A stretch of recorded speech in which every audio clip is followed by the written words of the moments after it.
Vamos ver de uma maneira simples e fácil de entender como é que funciona o balanceamento e a redundância de links de internet numa rede. Então, isso aqui é uma rede convencional, a princípio aqui sem nenhum tipo de redundância. Eu tenho ali uma rede pequena para média, tem mais ou menos essa cara aqui. Tem um switch, nesse switch eu vou ligar o desktop, a impressora, o servidor e o roteador, que normalmente hoje em dia já é oferecido pela operadora. Inclusive esses roteadores hoje normalmente já tem a conexão Wi-Fi para ligar ali meus notebooks, tablets, essas coisas. Muito bem, qual é o problema? Hoje em dia a conexão da internet é um item crítico para as empresas. Se a empresa perde a internet, ela perde boa parte da capacidade dela de trabalhar, de produzir. Então, muitas vezes o cliente lá, a empresa quer ter redundância, ele quer ter confiabilidade nessa conexão. E, além disso, quando eu coloco mais links, eu posso aumentar a performance. Então, eu tinha com 2 links de 10 megabits, eu tenho aí no total aí 20 megabits de banda para sair para a internet. Então, a configuração é mais ou menos essa. A gente vai ver isso aqui em detalhes, mas a princípio eu tenho aqui então um roteador, nesse caso aqui representado por essa bolinha, esse símbolo de roteador aqui. A rede passa a ser ligada nesse equipamento, nesse balanceador. Hoje em dia é muito comum você ter firewalls, mesmo firewalls de pequeno porte capazes de fazer esse tipo de coisa. Nesse equipamento eu vou conectar as minhas conexões de internet. Então, como eu falei, tenho 2 conexões de 20 megabits, eu vou ter 40 megabits de banda. Mas eu posso ter isso também apenas para redundância. Então, nesse caso aqui, eu tenho, por exemplo, um link que é o link principal, que esse é o que está ativo a maior parte do tempo, e o segundo link ele fica de backup, ele só vai entrar se o primeiro link cair. Por exemplo, por que eu faria isso? Eu tenho um link de uma operadora de TV a cabo, um link da operadora de telecomunicações ali de 20 megabits, 100 megabits, e o meu link de backup, por exemplo, é uma conexão 3G, 4G. Então, eu não quero, o 3G, 4G não só é mais lento, como também eu pago uma franquia mensal, tem um limite de tráfego. Então, não é uma boa ideia eu ficar usando isso continuamente. Então, eu tenho ali uma conexão principal e somente essa conexão cair, eu quero usar a conexão de backup. Ela vai ser mais lenta, mas pelo menos eu não vou estar fora da conexão, eu não vou estar fora da internet, eu não vou estar desconectado do resto do mundo. Eu também posso colocar mais de 2 conexões, eu posso colocar 3, 4, quantas portas o meu balanceador, o meu firewall tiver. E aí eu vou agregando, inclusive essas portas não precisam ser da mesma velocidade. Eu posso ter, por exemplo, 2 portas de 20 megabits e uma porta de 40, e eu tenho ali 80 megabits de banda no total. Isso aí depende realmente do equipamento que eu escolher para fazer o balanceamento do firewall que eu colocar aqui. Muito bem. Como fazer esse balanceamento? Vamos começar da maneira mais simples possível, um método manual. Eu contrato 2 links diferentes, de preferência de 2 operadoras, porque se eu pegar 2 links da mesma operadora, se essa operadora tiver um problema no site central, eu vou estar fora de qualquer maneira, então eu pego 2 operadoras, de preferência que usam métodos diferentes, de preferência até caminhos de transmissão diferentes, porque muitas vezes eu posso ter no meu prédio, na minha empresa, chegando ali 2 operadoras, mas as 2 passam pelos mesmos postes. Se lá na rua um caminhão bater no poste, derrubar o poste, caiu as 2 conexões. É difícil a gente saber por onde passa as conexões, mas quanto mais diversidade a gente conseguir nessa conexão, melhor. Muito bem, eu tenho aqui as 2 conexões, as operadoras me forneceram 2 roteadores e eu apenas manualmente faço essa mudança. Eu estou usando uma conexão, se essa conexão apresentar problema, eu vou lá manualmente, tiro e coloco no outro roteador. Funciona, é barato. Tá? Às vezes a coisa mais artesanal também é a coisa que atende o meu projeto. Tá? Esse tipo de coisa tem um problema importante que a gente precisa lembrar. Os desktops, todo equipamento que vai sair para a internet, ele lembra o endereço MAC, o MAC address do roteador. Então a gente vai criar um vídeo especificamente sobre o que é endereço MAC, mas pensa nisso. Cada porta Ethernet no mundo sai com um endereço, um número único de fábrica, e os equipamentos que estão na rede lembram disso. Então eu simplesmente, mesmo que eu tenha o mesmo endereço IP nos 2 roteadores, se eu simplesmente pegar o cabo e espetar no outro, as máquinas não vão reconhecer que isso foi feito e vão tentar se comunicar com o endereço Ethernet do anterior. Então a solução para isso é eu reinicializar os meus desktops, porque ele limpa isso e ele lê novamente essa informação. Uma outra maneira é eu simplesmente desligar e ligar o switch. Por quê? Quando a porta Ethernet cair, os equipamentos vão perceber isso e quando ela voltar, eles vão novamente, eles vão limpar a memória e vão ler novamente essa informação. É trabalhoso, é um pouco desastrado, vamos assim dizer, mas, como eu falei, funciona, tá? Não, o cliente, o projeto quer que isso seja feito automaticamente, beleza? Vamos lá. Como eu falei, a gente pode botar aqui um roteador, um firewall, um equipamento especificamente de balanceamento de carga. Então eu tenho as duas portas de entrada dele, onde eu tenho as conexões com a internet. E repara que a partir de agora, o roteador que a operadora está me entregando virou apenas uma ponte. Ou seja, eu não estou usando as portas, eu não estou usando mais o wireless dele, eu estou usando apenas uma portinha de saída para ligar nas portas de entrada desse balanceador. E aí, esse balanceador que eu vou ligar no switch. Então, esse balanceador aqui vai ser o default gateway da rede. E aí, ele faz todo esse processo de jogar carga nos dois links e, se um link cair, jogar todo o tráfego para o outro link que sobrou. Parece fácil, mas existem algumas complicações que podem sair desse tipo de coisa que a gente precisa entender para conseguir fazer um projeto direito. Então, primeira coisa, como saber qual link que está no ar? Depois, como balancear a carga? Parece fácil, né? Bom, para saber se o link está no ar, é só ver se está passando tráfego, né? Facinho. Vamos ver. Então, a gente tem aqui essa configuração bacana. O nosso balanceador está jogando tráfego para os dois links. De repente, esse equipamento aqui morreu. É fácil, porque aí a porta Ethernet cai, o balanceador, o firewall percebe que essa porta Ethernet apagou e pronto, joga todo o tráfego para o link que sobrou. Até aí, tranquilo. E se o link do roteador com a operadora cair? Aí é mais difícil, não existe uma informação automaticamente sendo passada para o balanceador. Aí alguém pode comentar o seguinte, é simples, o roteador manda o tráfego e se ele vê que não tem resposta, ele para de usar esse link. Verdade. E aí ele começa tá mandando tráfego, tá tendo resposta, mandando tráfego, tendo resposta, uma hora ele para de ter resposta, bom, acho que o link caiu e joga todo mundo para outro link. Bacana. Como é que o balanceador vai saber que o link voltou? Se ele estava dependendo de jogar tráfego, ele não está mais jogando tráfego. Como é que ele vai desconfiar que o link voltou a funcionar? Aí começam as situações. Cada firewall, cada balanceador tem ferramentas disponíveis, a gente vai estudando, você tem como ver isso, mas é um ponto importante, você tem que analisar quais são as opções que ele tem e como essas opções funcionam. Uma das maneiras mais simples é através do ping. O que é um ping? É basicamente o equipamento manda um pedido de alô, você escolhe um servidor na internet, um IP, um www, e o balanceador fica mandando uma pergunta, você está aí? E o outro lado responde, tô, tá aí, tô. É um pacotinho pequenininho, uma informaçãozinha pequenininha, vai e volta.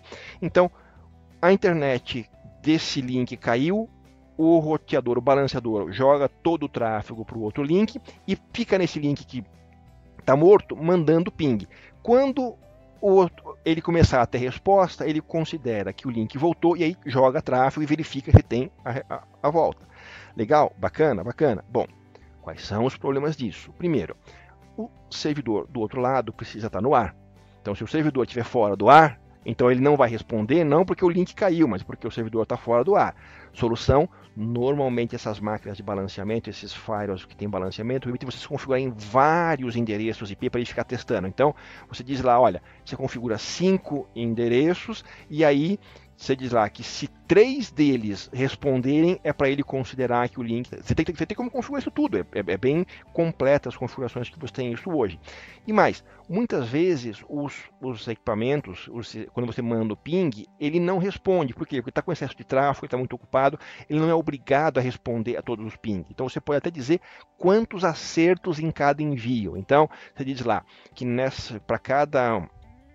um desses 5 IPs que você configurou, esses 5 alvos que você configurou, ele tem que devolver 4 em 10. Então, cada 10, se a máquina do outro lado responder 4, ele considera que aquela máquina, aquele link está fora do ar. Ou 10 em 10, ou 6 em 10, ou 50 em 100. Você define essas regras, esses parâmetros. Qual é o problema disso? Muito bem. Alguns firewalls lá na ponta não gostam de excesso de ping. Você manda um ping, ele responde. Manda um ping, ele deixa passar. Você mandou 100 pings, ele fala, meu, você está gastando banda aqui. E ele corta automaticamente as respostas. Então, essa história do ping, eu posso ter, dependendo de quem que eu escolher como alvo, pode ser alguém que, se eu mandar muito ping, ele para de responder e aí eu vou achar que o link caiu, mas na verdade é o firewall que bloqueou os pings. Novamente, eu tenho várias máquinas que eu posso configurar, eu posso dizer quantas delas precisam responder, mas eu tenho que ter isso na cabeça, eu preciso testar. Qual é o sintoma se eu fizer isso errado? Basicamente, o link cai e não volta. Então, se você tem uma situação onde o link está caindo e de repente não está voltando, é exatamente esse método de detecção de como está o link. Ele deve estar com alguma coisa errada, com alguma coisa que não está funcionando direito, que não está permitindo o balanceador detectar que o link voltou. Muito bem. Então, temos essa questão, temos que tomar cuidado, quer saber qual o link que está no ar, como é que vai ser feita essa detecção, a gente precisa estudar isso. Depois, como balancear a carga. Parece fácil, né? Unido unité, mingue, eu mando um para cada lado e acabou. Bom, vamos supor que eu tenho aqui, nesse caso aqui na direita, um servidor de home banking. Eu vou fazer umas transações. Muito bem. Eu tenho nessas configurações o tal do NAT. Novamente, uma coisa que a gente vai falar ainda num vídeo futuro, mas para vocês entenderem é o seguinte, cada conexão normalmente te dá um único endereço IP, e você tem internamente várias máquinas. Então o NAT, ele mapeia, ele mascara os IPs internos nesse IP externo válido. Eu vou fazer uma comparação. Pensa o seguinte, pensa antigamente, quando não tinha internet, só tinha carta e correio, como é que funcionavam as cartas no interiorzão? Tinha lá os sítios na cidade interior, como é que esse pessoal recebia carta? Então, tinha lá o sítio na estrada do Chupacabra, mas tem uns 50 sítios, sem número, não tinha numeração, não tinha nada. Tem os sítios que estão por lá, tem os moradores dos sítios, mas eles não têm endereço. Como é que funcionava na época? Eles iam na mercearia, na padaria da cidade, e o dono, o padeiro ali, fazia um favor, ele emprestava um endereço. Então, quando essas pessoas precisavam mandar uma carta, eles botavam no endereço do remetente o endereço da padaria. Quando a carta voltava, o padeiro guardava a carta. Quando o sitiante ia na cidade, ia lá conversar com o padeiro e o padeiro entregava as cartas dele. Então, o que a gente tinha? E isso é um exemplo de NAT. Eu tenho um monte de gente atrás, mas para o mundo é o endereço da padaria. Aqui é a mesma coisa. Então, o próprio roteador que a operadora coloca já faz essa transformação. Eu tenho aqui na rede os IPs, por exemplo, 92.168.0, qualquer coisa.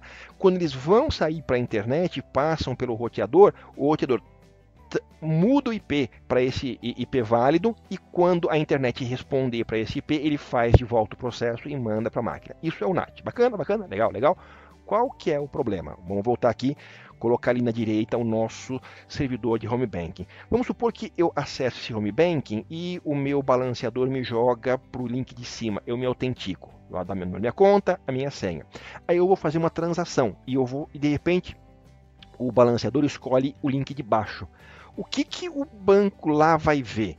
Ele vai, opa, peraí, esse usuário se autenticou com IP 10.38.112.1, agora está me aparecendo aqui com 210, 210, opa, não, deve ser hacker, não, ele corta a conexão. Então, qual que é o sintoma? Se esse balanceamento não funciona apropriadamente, as sessões, aquilo que os usuários estão fazendo, fica caindo toda hora. Então, se eu estou acessando o home banking, toda hora o home banking pede para me reautenticar. Se eu estou acessando a minha conta no Gmail, estou acessando meu e-mail na nuvem, toda hora pede a reautenticação. Se eu estou baixando um arquivo, o download fica caindo. Então, isso chama-se persistência da sessão, ou seja, como é que o balanceador vai saber que você tem que se manter na mesma porta de saída.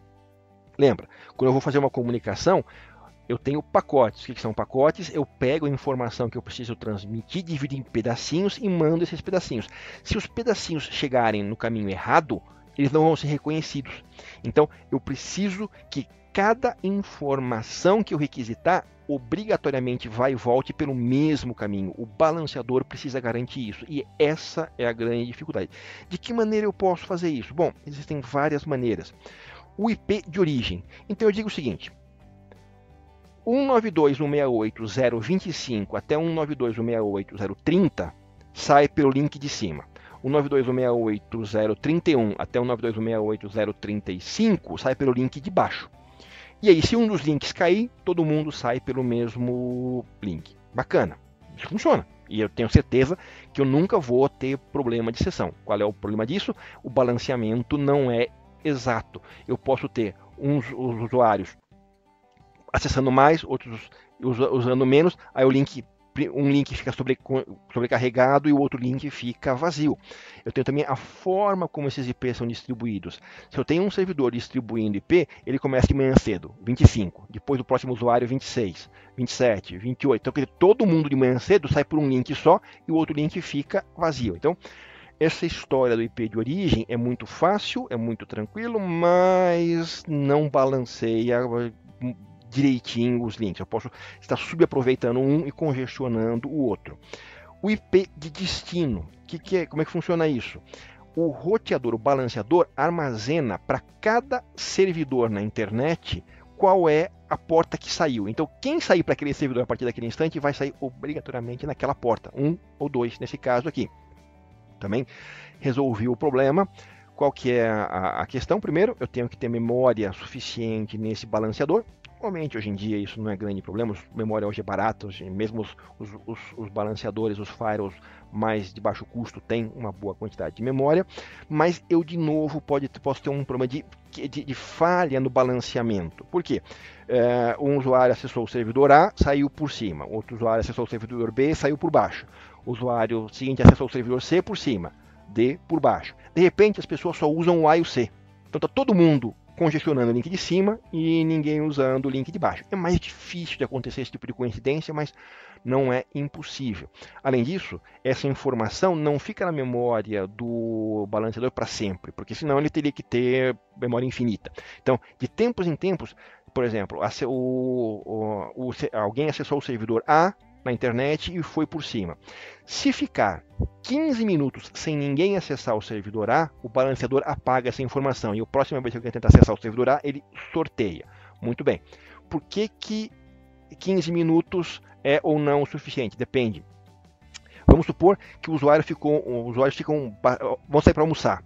E aí deixam a máquina lá aberta, então não tem ninguém acessando o servidor A, mas a sessão está aberta. Quando eles voltam do almoço, uma hora depois, todas as sessões ficam bagunçadas porque o balanceador decidiu sair pelo link de baixo. Pronto, desautentica, aquela coisa. Não é o fim do mundo, mas os usuários têm que se reautenticar. Às vezes tinha alguma coisa, o usuário estava digitando um formulário, perde aquela informação. Então, esse tempo por quanto tempo o balanceador vai colocar e manter na memória uma certa informação também afeta esse tipo de coisa. A gente precisa ajustar isso corretamente. Se eu ponho um tempo muito longo, eu loto a memória. Se eu tenho um tempo muito curto, eu posso não ser o suficiente para manter as sessões que os usuários precisam, eu posso ter reclamações. Eu posso fazer uma combinação de tudo isso. Ele pega o balanceador, o IP de origem, a máquina interna, o IP de destino, a máquina externa, e o serviço, se é web, se é o e-mail, e aí para cada um dessas combinações ele escolhe link A ou link B, se forem 2 links, óbvio, se forem mais links, ele balanceia isso e bota isso na memória. Isso é mais eficiente, o balanceamento é um pouco melhor, mas vai gastar mais memória. E existe ainda um último item que é mais complexo, eu vou só tocar de leve hoje aqui, que é por sessão, é onde o balanceador entende, por exemplo, o que é uma comunicação de autenticação. Ele percebe que um usuário está se autenticando, por exemplo, num home banking e memoriza isso, e aí aquela autenticação vai sempre sair por aquele link. Já se o usuário se desautenticar e entrar de novo, ele refaz o sorteio. Tudo isso são configurações que eu tenho no balanceador, que eu tenho ali no meu firewall, mas eu preciso tomar cuidado. E qual que é o sintoma? Como eu falei, o grande sintoma é a perda da autenticação. Então, ou se eu estou transferindo um arquivo, é interromper a transferência do arquivo. Se os usuários estão reclamando disso, eles se autenticam, fazem algumas coisas e depois o sistema pede para reautenticar de novo, é porque está perdendo essa persistência, o balanceador está jogando ele para outro link. Obviamente que se um link caiu, isso vai acontecer. Então, eu acessei o home bank pelo link de cima, estou ali fazendo as minhas transações, o link de cima caiu, ele me joga para o link de baixo, aí não tem milagre. Eu vou ter que me reautenticar realmente, mas é melhor do que se eu tivesse ficado totalmente fora da internet, né? E tem uma outra questão, e a rede sem fio? Lembra, hoje em dia, os nossos parceiros, nossos fornecedores de telecomunicações entregam para a gente um roteador normalmente com Wi-Fi. E na hora que eu colocar esse balanceador, esse firewall, como é que fica? Não fica. Eu não tenho, quer dizer, até posso usar esse wireless, mas aí esse pessoal que vai estar ali só vai conseguir usar essa conexão para sair para a internet, não vai conseguir usar a impressora, não vai conseguir, ou vai ter dificuldade para acessar os servidores internos, tá? Porque ele vai ter esse bloqueio, ele vai ter esse balanceador no meio do caminho. Como é que eu resolvo?